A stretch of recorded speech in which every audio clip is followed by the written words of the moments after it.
Hello दोस्तों, कैसे हैं आप सब। चलिए शुरू करते हैं आज की क्लास। और आज हम क्या करेंगे, आज हम करेंगे supply under GST chapter, which is very very very very very very important for exam. सबसे पहले हम टू द पॉइंट बात करने वाले हैं। मैं यहाँ पर सारे वे टॉपिक कराने वाला हूँ जो एग्जाम के लिए मोस्ट इंपॉर्टेंट हैं, जो आपको लास्ट डे रिवीजन करने चाहिए। साथ ही में मैं प्रैक्टिकल क्वेश्चन भी कराऊंगा स्टडी मैट से, डायरेक्ट स्टडी मैट से। अगर आपके पास स्टडी मैट है तो अच्छी बात है, और अगर आपको ये पीडीएफ चाहिए तो आप मेरा टेलीग्राम चैनल ज्वाइन कर लें, ठीक है ना। वहां पर ये सारी पीडीएफ आपके पास अवेलेबल रहेंगी, राइट। तो चलिए शुरुआत करते हैं। सबसे पहले यहाँ पर सप्लाई अंडर जीएसटी के अंदर कौन कौन से टॉपिक हम कवर करने वाले हैं। तो सबसे पहली जो चीज है, ठीक है, वो है सेक्शन 7 बताता है इसका मीनिंग कि सप्लाई आखिरकार होता क्या है। तो सप्लाई की यहाँ पे एक मीनिंग लिख रखी है, पढ़ लोगे तो अच्छी बात है, क्योंकि कई ऐसे क्वेश्चन होते हैं जहां पर सप्लाई की मीनिंग की हमें जरूरत होती है, तो ये एज इट इज वहां पे चिपकाना होता है, और इसके अलावा और कुछ भी नहीं है। तो चलिए देखते हैं। सप्लाई का मतलब हुआ ऑल फॉर्म ऑफ सप्लाई, किसी भी तरीके की सप्लाई, ठीक है ना, किसी भी फॉर्म में हो, किसकी, गुड्स की, सर्विस की, या दोनों की, ठीक है ना। सच एज सेल कर रहे हो आप, ट्रांसफर कर रहे हो, बार्टर कर रहे हो, ठीक है ना। इसके अलावा एक्सचेंज कर रहे हो, लाइसेंस या फिर रेंटल, लीज या डिस्पोजल, मेड और agree to be made for a consideration, ठीक है ना, या तो कंसिडरेशन या विदाउट कंसिडरेशन के केस में भी हम पढ़ेंगे, ठीक है ना। तो ओके, आगे by a person in the course और फर्दरेंस ऑफ द बिजनेस, ठीक है, क्लियर है। In the course of business कर रहे हो आप, ये जो भी कर रहे हो, ठीक है, सप्लाई।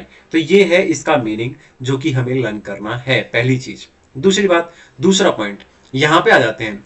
अब यहां पर सबसे इंपॉर्टेंट क्वेश्चंस यहां पे मैं कराने वाला हूं, ठीक है। तो पहला पॉइंट निपट गया है, उसकी आपको सिर्फ जो मीनिंग है वो लर्न करना है, ठीक है। और इसके बाद यहां पर आ जाते हैं which is very very very very important. Schedule 1 की बात करेंगे, activities to be treated as supply even if made without consideration. तो शेड्यूल 1 के अंदर वे एक्टिविटीज और उन ट्रांजेक्शन को हम इंक्लूड करते हैं, ठीक है, जिनको यहां पर सप्लाई माना जाएगा, हालांकि even if made without consideration, यानी कि विदाउट कंसिडरेशन है तो भी उसको सप्लाई माना जाएगा। ऐसे कौन कौन से केस हो सकते हैं, तो यहां पर 4 पैराग्राफ दे रखे हैं इसके अंदर, ठीक है। तो पैरा 1 जो कि परमानेंट ट्रांसफर की बात करता है, ये क्या है ये मैं बताऊंगा आपको, ये हेडिंग याद कर लेना आप जरूरी है, इससे आपको पता लग जाएगा कि पैरा 1 है, पैरा 2 है, इस तरीके से।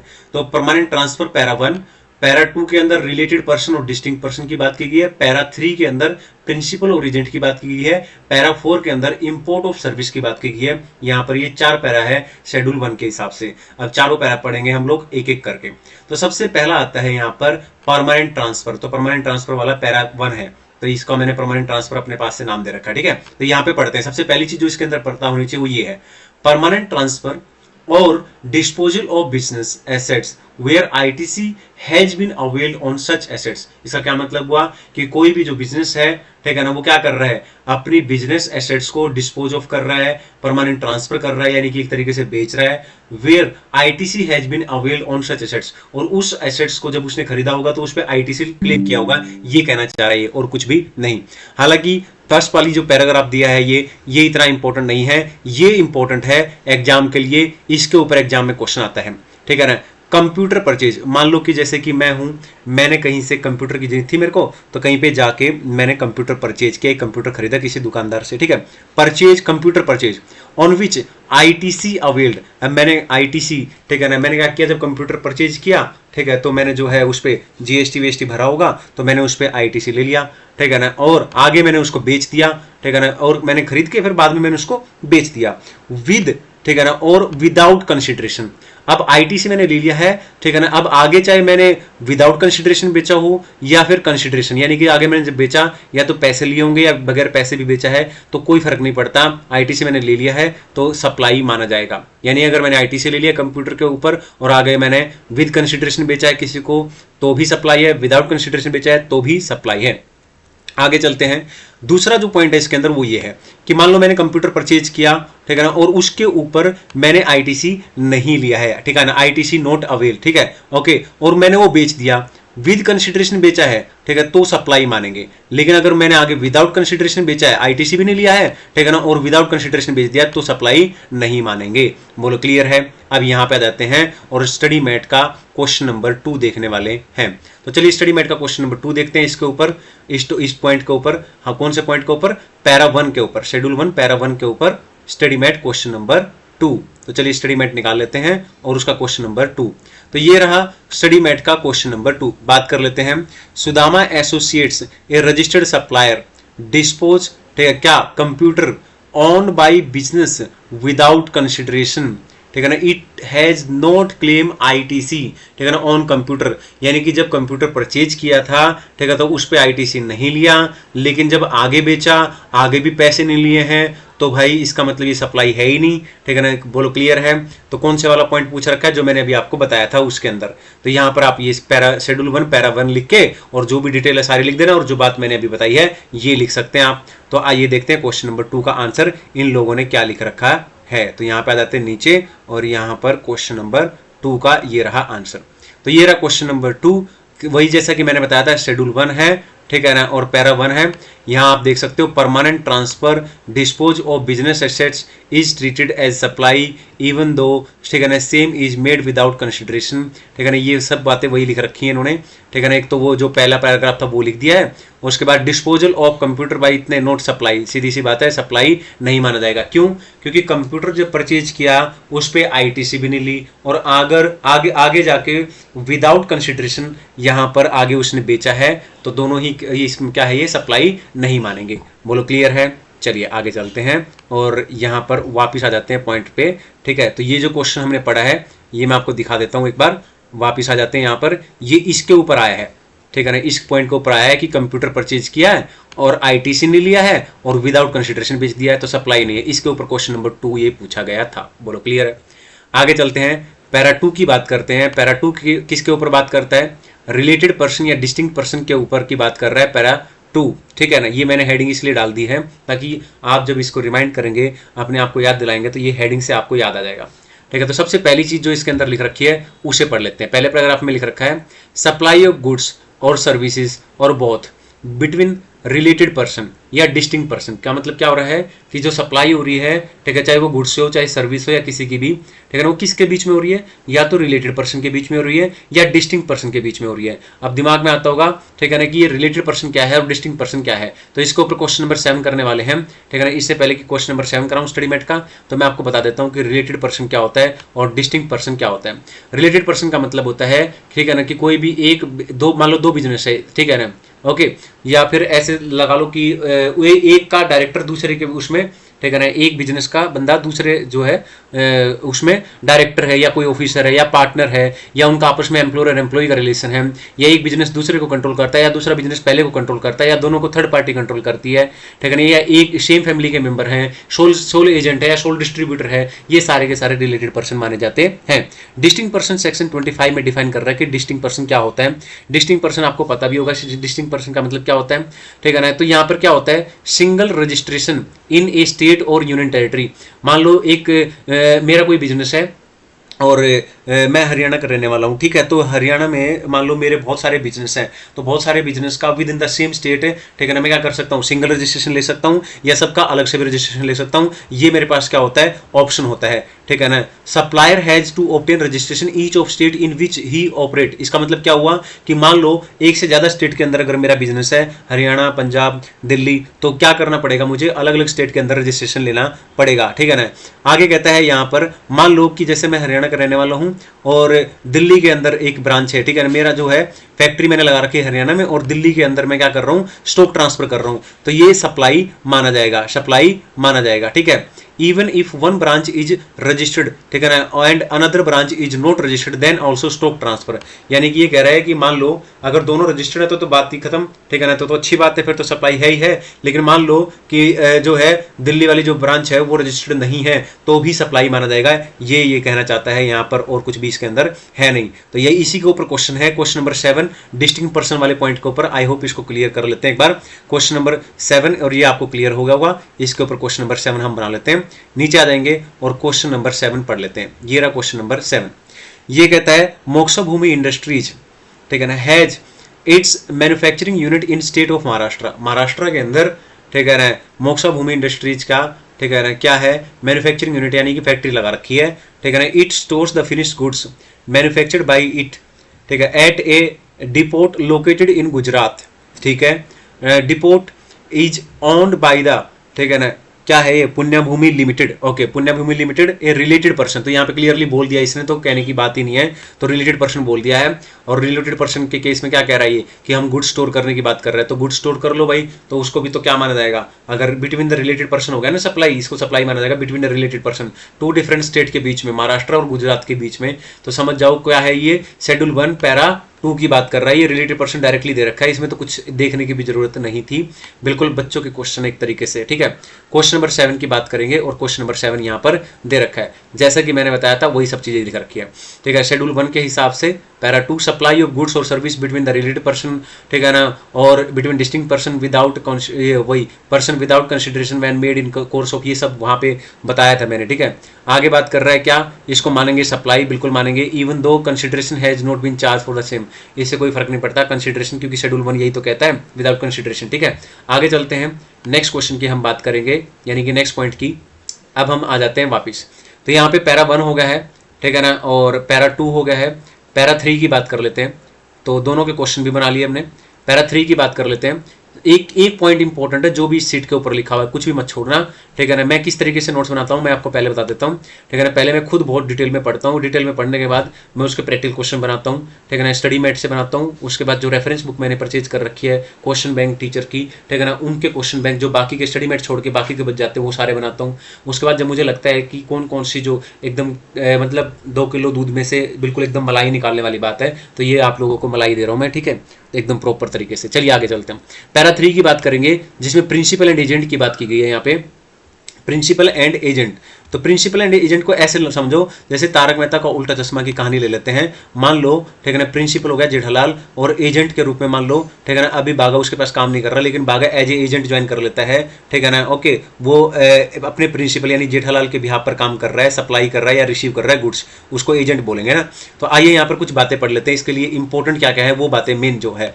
इनवॉइस मान लेते हैं जेठालाल ने, ठीक है ना, किसको, बागा को गुड्स दिया, ठीक है, कि ले भाई ये गुड्स, और वो अपने जेठालाल के बिहाफ पर क्या कर रहा है, सप्लाई कर रहा है। Invoice issue in the name of agent, अगर बागा अपने नाम में इनवॉइस काटता है तो ये fall under the para 3 of schedule 1, तो इसके अंदर फॉल कर जाएगा। बस इसी के ऊपर क्वेश्चन आता है, ठीक है ना, यही देखना है आपको बस, इनवॉइस वाला पॉइंट। इनवॉइस किसके नाम में है, एजेंट के नाम में है, तो पैरा 3 में आएगा शेड्यूल 1 के में, और अगर जेठालाल के नाम पे है तो इसका मतलब है, ठीक है ना, इसके अंदर नहीं आएगा, शेड्यूल 1 पैरा, ठीक है ना, 3 के अंदर नहीं आएगा। बस इसी के ऊपर क्वेश्चन है, क्वेश्चन नंबर 14। आइए पढ़ते हैं क्वेश्चन नंबर 14 और चलते हैं आगे की तरफ। क्वेश्चन नंबर 14 पे आ जाते हैं, ठीक है ना, ये 13 होगा और ये होगा question number 14।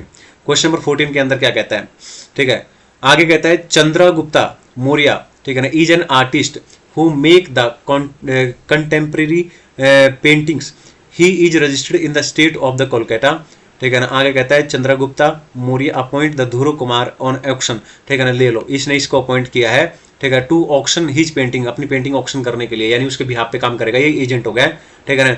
Dhruv Kumar arrange for auction and identify the potential bidder, ठीक है ना, highest bid is accepted and the painting is sold to the highest bidder, मतलब जिसने सबसे ज्यादा बोली लगाई उसको बेच दिए पेंटिंग। इनवॉइस, अब इनवॉइस किसके नाम है वो मैटर करता है।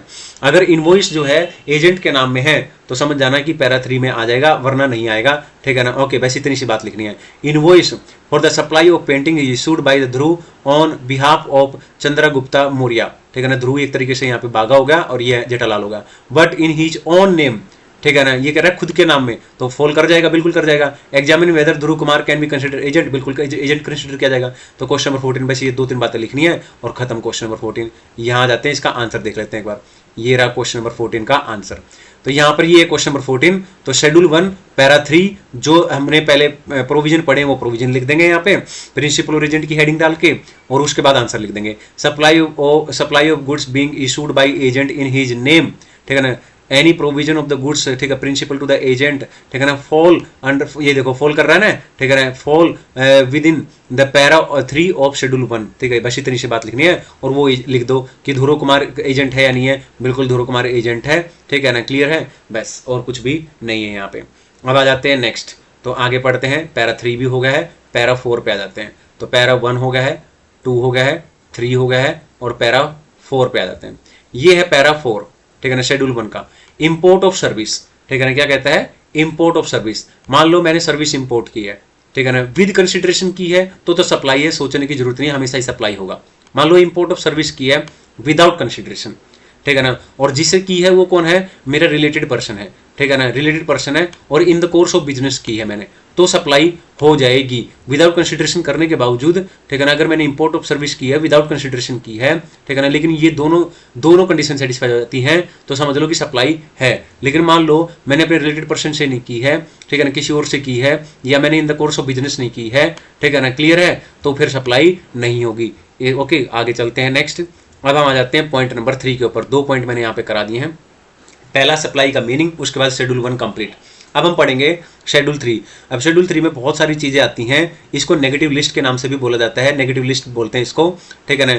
लेकिन शेड्यूल 3 का मतलब नेगेटिव लिस्ट क्यों बोलते हैं इसको, क्योंकि जो भी ट्रांजेक्शन या एक्टिविटीज एज पर शेड्यूल 3 होती हैं, उनको ना ही तो हम गुड्स ऑफ सप्लाई बोलते हैं, ना ही गुड्स ऑफ सर्विस बोलते हैं, इसके लिए इसको नेगेटिव लिस्ट बोला गया है।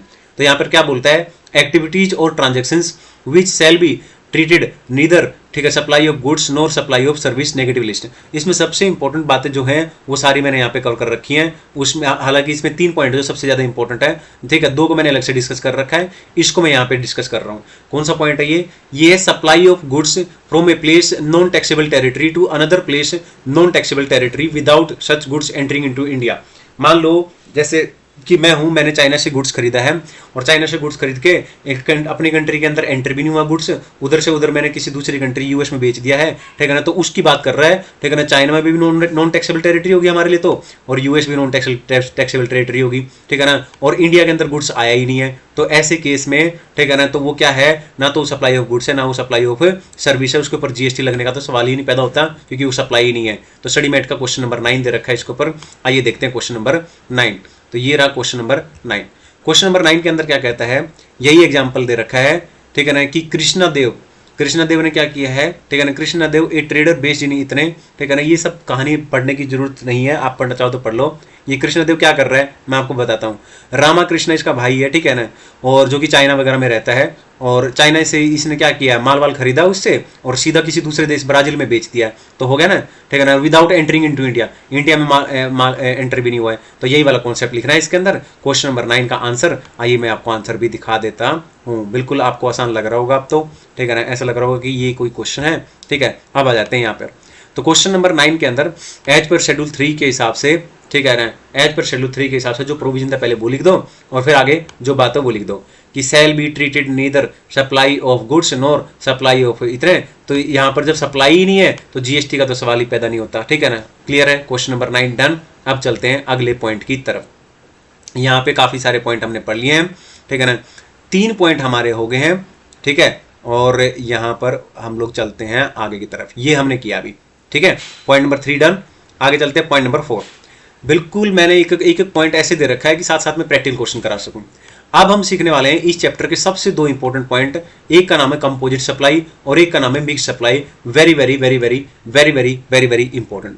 कंपोजिट सप्लाई किसे बोलते हैं? कंपोजिट सप्लाई का मतलब होता है, ठीक है ना, जब 2 या 2 से ज्यादा सप्लाई, ठीक है ना, टैक्सेबल सप्लाईज को एक साथ इकट्ठा और मतलब इस तरीके से होते हैं वो कि एक दूसरे से जुड़े होते हैं, नेचुरली बंडल होते हैं, ठीक है ना। तो उसमें क्या होता है कि जब हम टैक्स निकालते हैं, ठीक है, तो हम प्रिंसिपल सप्लाई देखते हैं कि मेन सप्लाई कौन सी है, और प्रिंसिपल सप्लाई के साथ, जैसे एग्जांपल के तौर पर मान लो मैंने लैपटॉप लिया है, तो लैपटॉप के साथ मेरे को बैग मिला था, ठीक है ना, तो मैंने भी लैपटॉप परचेज किया था, उसके साथ बैग आ गया। तो लैपटॉप जो है वो प्रिंसिपल सप्लाई है और बैग क्या है, वो नेचुरली बंडल है, उसके साथ उन्होंने कॉम्बो पैक में दिया, तो कंपोजिट सप्लाई हो जाएगा इस तरीके से। तो कंसिस्ट ऑफ, तो क्या है इसके अंदर, ये वाली तीनों लाइन याद कर लेना, क्योंकि ये हर जगह पे चिपकानी जहां पे भी कंपोजिट सप्लाई दिखेगा, और इसके ऊपर स्टडी मेट का क्वेश्चन नंबर 3 भी करेंगे। तो कंपोजिट सप्लाई क्या होता है? इट कंसिस्ट ऑफ 2 और मोर टैक्सेबल सप्लाई कर रहे हैं which are naturally bundle, one of which is, एक उनमें से एक प्रिंसिपल सप्लाई है, उनमें से एक क्या है, प्रिंसिपल सप्लाई है। बोलो क्लियर है? आगे चलते हैं। अब चलते हैं इसके ऊपर क्वेश्चन नंबर 3 करते हैं हम लोग। क्वेश्चन नंबर 3 देख लेते हैं, और यहां पर क्वेश्चन नंबर 3 ये रहा, बहुत ही अच्छा क्वेश्चन है ये, ठीक है ना। तो ये कहता है Shivaji private limited A registered supplier supplies the following goods and services for construction of building and complex. ठीक है, क्या है? एक्सीवेटर, ठीक है ना, for required period as per, ठीक है ना, आवर वगैरह जो भी है, man power for operation of the egg, ठीक है ना, एक्सीवेटर, ठीक है ना, एट ए पर डे। आगे कहता है सॉइल टेस्टिंग एंड ये सब चीजें जिसने दे रखी है, चलो ठीक है। आगे कहता है एक्सीवेटर आर, ये कहता है invariably hired out along with the operator. ये मेन चीज है, देखो क्या कहता है, इसके साथ साथ ये तो आएगा, ये आएगा, अलोंग विद ऑपरेटर तो आएंगे ही आएंगे, ठीक है ना। ऑपरेटर मतलब ये मैन पावर तो इसके साथ आएगा ही आएगा, तो प्रिंसिपल सप्लाई ये होगी और इसके साथ ये होगी, इसके साथ एक जुड़ गई, तो ये हो गया नेचुरली बंडल, ठीक है ना, यानी कि कंपोजिट सप्लाई, और ये अलग से होगा। तो नीचे क्या कहता है, नीचे पढ़ लेते हैं, ठीक है ना। For a given month the receipts exclusive of GST दे रखी सारी की सारी इंफॉर्मेशन। हायर चार्जेज, ठीक है ना, एक्सकेवेटर के लिए है 18 लाख रुपए, service charges for supply of man power के लिए 20,000 रुपए। तो जैसा कि मैंने कर रखा है, दोनों के ऊपर कौन सा रेट लगेगा, जो प्रिंसिपल सप्लाई का रेट होता है ना वो लगता है। मिक्स सप्लाई में विच एवर इज हायर होता है, जो हायर रेट होता है वो लगता है, और प्रिंसिपल सप्लाई का रेट लगता है यहाँ पे। कंपोजिट सप्लाई के अंदर जो प्रिंसिपल सप्लाई है उसका रेट लगता है। तो यहाँ पे प्रिंसिपल सप्लाई क्या है, या ये है, इसका रेट देख लो, नीचे दे रखा हायरिंग आउट ऑफ एक्सकेवेटर, ठीक है ना, 12% है, तो दोनों के ऊपर 12% लग जाएगा। हालांकि इसका रेट अलग से 18% दे रखा है, उसको इग्नोर करना। क्यों? क्योंकि जैसा कि मैंने बताया था प्रिंसिपल सप्लाई का रेट लगेगा इसके ऊपर भी, क्योंकि बोथ आर नेचुरली बंडल। बोलो क्लियर है। अभी अलग से एक पॉइंट और दे रखा है, service charges for soil testing, इसका रेट अलग से दे ही रखा है 18%। तो क्या करेंगे, 18 लाख पे 12%, 20,000 पे भी 12%, और 2,50,000 पे 18%, जो निकलेगा उसका टोटल कर देना, ये आपका आंसर आ जाएगा। और बाकी जो कंपोजिट सप्लाई है उसका मीनिंग लिख देना, खत्म। आगे चलते हैं नेक्स्ट। अब हम आ जाते हैं नेक्स्ट पॉइंट के ऊपर।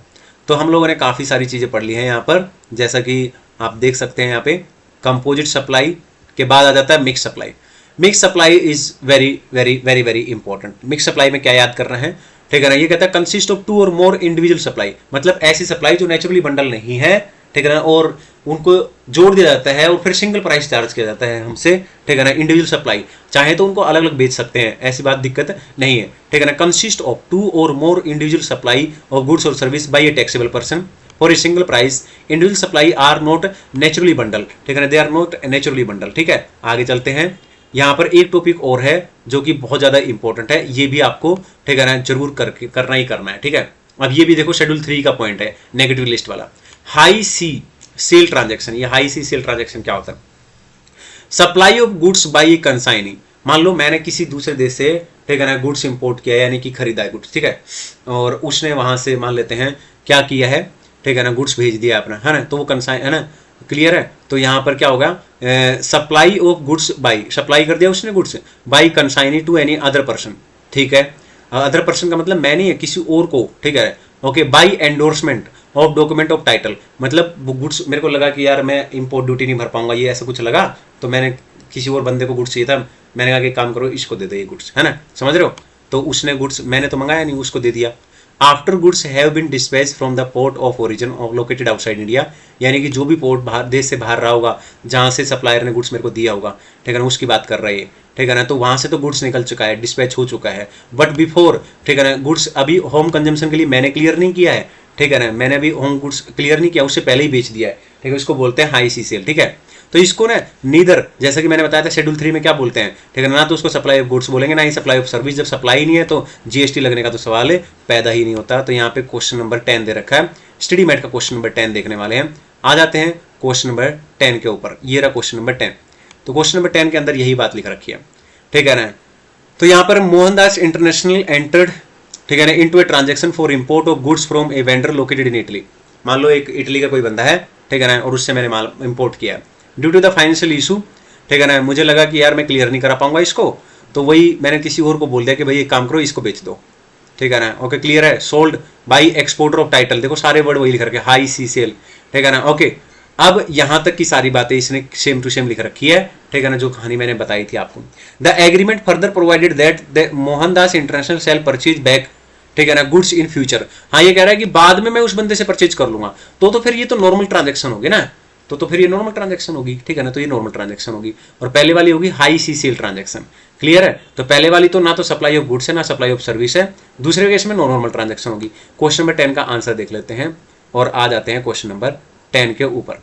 यहां पर क्वेश्चन नंबर 10 हाई सी सेल ट्रांजैक्शन, तो जैसा कि मैंने बताया था हाई सी सेल ट्रांजैक्शन है ये, और इट इज नीदर, ठीक है ना, supply of goods nor supply of service, ठीक है ना, hence it there is no not liable for GST, ठीक है ना, ओके क्लियर है, क्योंकि सप्लाई नहीं है तो जीएसटी का तो सवाल ही नहीं होता। आगे कहता है नेक्स्ट कहता है import duty include IGST shall be payable by इतने to at the time of clearance of port इतने, ठीक है ना। वो तो ठीक है भाई, जो भी बंदा उसको क्लियर करेगा तो ये तो एक तरीके से इंटर वाले हो गए ना, ठीक है ना।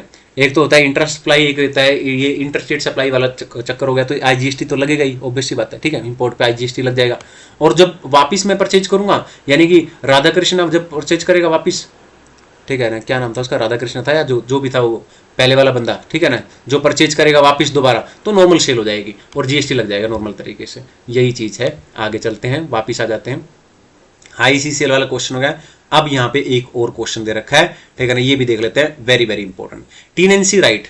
टेनेंसी राइट का मतलब क्या होता है, ठीक है ना। टेनेंसी राइट का मतलब है, मान लो मैंने कोई किराए पे घर लिया, ठीक है ना, मैंने क्या लिया, किराए पे घर लिया, ठीक है ना। और वो घर जो है, अब जो है किसी भी बंदे को मैंने आगे किसी और को दे दिया। मैंने कहा यार तू ले ले, एक काम करो, मेरे को इतनी जरूरत नहीं, उसको ज़्यादा जरूरत थी। मैंने कहा पर एक काम करना पड़ेगा, ठीक है ना, मैं तेरे से एक पेमेंट लूंगा, लमसम एक पेमेंट दो मेरे को। तो उसने एक मेरे को पेमेंट कर दिया, ठीक है ना। उसको बोलेंगे टेनेंसी प्रीमियम, उसने मेरे को टेनेंसी प्रीमियम दे दिया, उस पर तो GST लगेगा, ठीक है ना। जो मंथली रेंट आएगा ना, लेकिन उस पर कोई भी GST नहीं लगेगा, वो एग्जाम्प्ट हो जाएगा। स्टडी मैट का क्वेश्चन नंबर 11। आइए देखते हैं। बस इतनी सी बात इसके अंदर याद रखने, और कुछ भी याद नहीं रखना है, बस सिर्फ ये ध्यान रखो कि जो भी टेनेंसी प्रीमियम दिया है उसने मुझे, उस पर GST लगेगा, और जो मंथली रेंट देगा उसके ऊपर GST नहीं लगेगा। बस इतनी सी बात रखनी है याद। क्वेश्चन नंबर कौन सा है इसके ऊपर, स्टडी मैट का question number 11।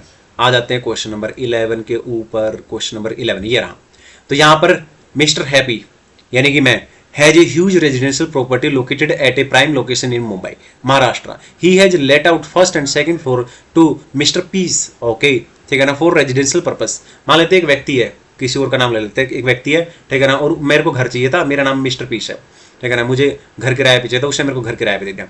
Mister piece surrender, ठीक है ना, हिज टेनेंसी राइट, ठीक है ना, टू मिस्टर, ठीक है ना, Shreyans for a tenancy premium. मान लेते किसी और व्यक्ति को मेरे से ज्यादा जरूरत थी, तो मैंने उसको दे दिया। मैंने कहा यार चल तू ले ले, ठीक है ना। और मैंने कहा कि चलो भाई एक लमसम अमाउंट दे दे मेरे को, ठीक है, क्योंकि मेरे को भी दिक्कत होगी अब ये वो। तो टेनेंसी प्रीमियम के तौर पर उसने मुझे क्या दे दिया, 1 जून को इतने पैसे दे दिए, 10 लाख रुपए। तो ये टैक्सेबल है, GST लगेगा इसके ऊपर। मिस्टर श्रेंस, ठीक है ना, यानी कि जो थर्ड पर्सन जिसको मैंने दिया है, ठीक है ना, घर, ठीक है, Mr Shrens has also paid the applicable stamp duty and registration charges on transfer of tenancy right more ever, ठीक है ना। मिस्टर श्रेंस हैज, ठीक है ना, agreed to pay monthly rent भी देगा, वो मंथली रेंट एग्जाम्प्ट है यहाँ पे। बोलो क्लियर है। बस इतनी सी बात लिखनी है। यहाँ पर सारे क्वेश्चन करा दिए मैंने, सारे के सारे टॉपिक करा दिए हैं, ठीक है ना। Most important topic, I hope एकदम से मजा आया होगा। सप्लाई अंडर GST लग रहा होगा कि बच्चों का चैप्टर है, एवं ही डरते थे इस चैप्टर से, ठीक है ना, और पता नहीं क्या क्या पढ़ते थे इसके अंदर। तो यहाँ पर सब कुछ पढ़ के मैंने जो एकदम क्रीम निकाली है वो मैंने आपके सामने पेश कर दी है। जिन लोगों ने सेल्फ पेस ऑनलाइन मॉड्यूल अभी तक नहीं किया है, तो वो self pace online module test set B, ठीक है, जिन्होंने नहीं दिया है वो दे सकते हैं। और टेलीग्राम चैनल को ज्वाइन कर लें, वहाँ पे सारे नोट्स आपको अवेलेबल होंगे। चैनल को जरूर दोस्तों सब्सक्राइब करना है, क्योंकि सब्सक्राइबर नहीं बढ़ रहे हैं यार बिल्कुल भी, ठीक है। तो प्लीज़ आप लोग थोड़ा सब्सक्राइब जरूर कर लेना। Thank you so much.